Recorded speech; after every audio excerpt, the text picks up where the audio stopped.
Perkenalkan, nama saya Kanza Sabita. Perkenalkan, nama saya Cahaya Dinda. Perkenalkan, nama saya Syakira Dayat Aisyah. Perkenalkan, nama saya Rizky Syakira. Kami dari kelas 10 DKV 1 ingin membuat video teks biografi.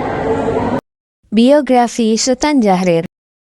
Latar belakang Sultan Jahrir. Sultan Jahrir lahir pada 5 Maret 1909 di Padang Panjang, Sumatera Barat. Dalam keluarga yang cukup terdidik, ayahnya adalah seorang jaksa. Sehingga sejak kecil Jahrir sudah terbiasa dengan lingkungan yang menghargai pendidikan dan pemikiran kritis. Ia menempuh pendidikan di Belanda dan kemudian melanjutkan studi ke negeri Belanda, di mana ia mulai aktif dalam organisasi mahasiswa dan gerakan anti-kolonial. Selama di Eropa, Jahrir banyak terpengaruh oleh pemikiran sosialisme dan humanisme, yang kemudian membentuk pandangannya tentang perjuangan kemerdekaan yang tidak hanya menentang penjajahan, tetapi juga menjunjung tinggi nilai demokrasi dan kemanusiaan. Ia dikenal sebagai tokoh yang intelektual, tenang, dan lebih mengedepankan diplomasi dibandingkan konfrontasi bersenjata.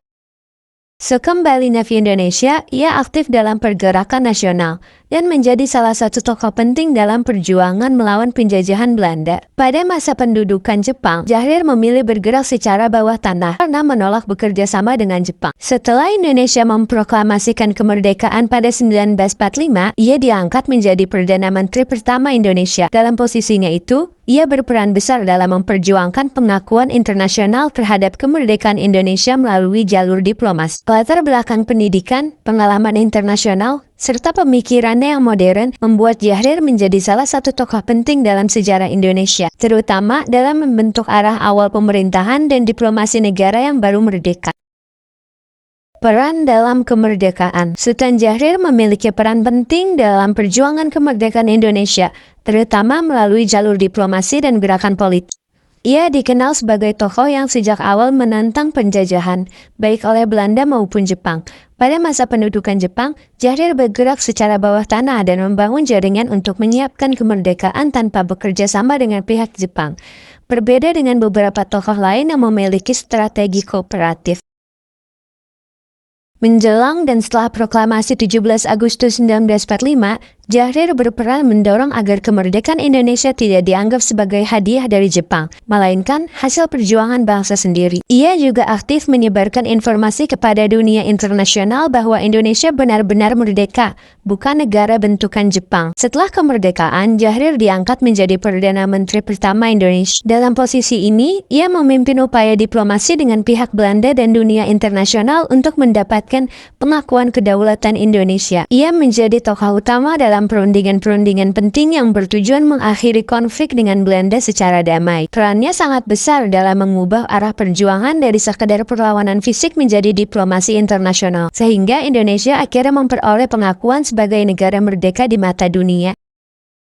Nilai dan kepribadian Sultan Jahrir. Sultan Jahrir dikenal sebagai tokoh yang memiliki nilai dan kepribadian yang kuat dalam hal intelektualitas, kemanusiaan, dan demokrasi. Ia merupakan sosok yang sangat menjunjung tinggi kebebasan berpikir dan rasionalitas.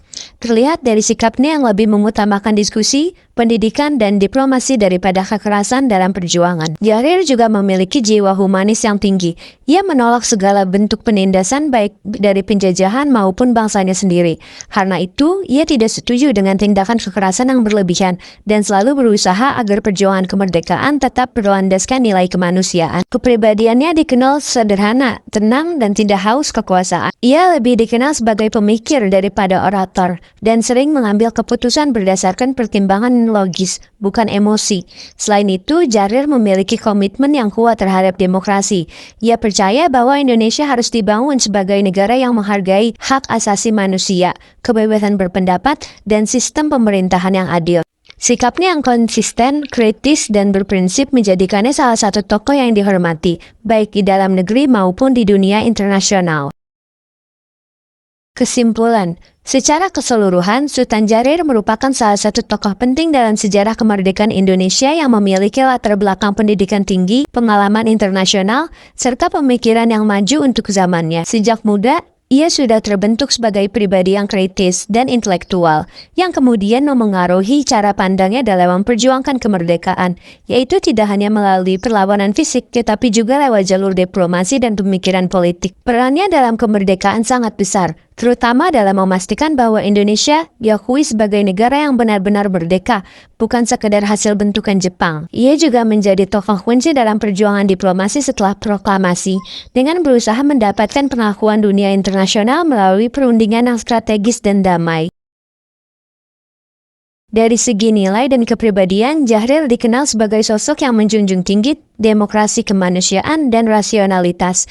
Ia menolak kekerasan yang tidak perlu dan lebih mengedepankan dialog serta pemikiran logis dalam mengambil keputusan. Selain itu, ia juga dikenal sederhana, tidak ambisius terhadap kekuasaan, dan memiliki prinsip yang kuat dalam memperjuangkan keadilan. Nah, sekarang kalian sudah tahu kan kalau Sultan Jahrir bukan cuma sekedar tokoh kemerdekaan biasa, tetapi juga seorang pemikir dan negarawan yang punya peran besar dalam menentukan arah Indonesia di masa awal kemerdekaan. Dari kisahnya, kita juga bisa belajar pentingnya berpikir kritis, menjunjung nilai kemanusiaan, dan menyelesaikan masalah dengan cara yang bijak. Terima kasih atas perhatiannya. Sekian video teks biografi dari kami, kurang lebihnya mohon maaf. Wassalamualaikum Warahmatullahi wabarakatuh.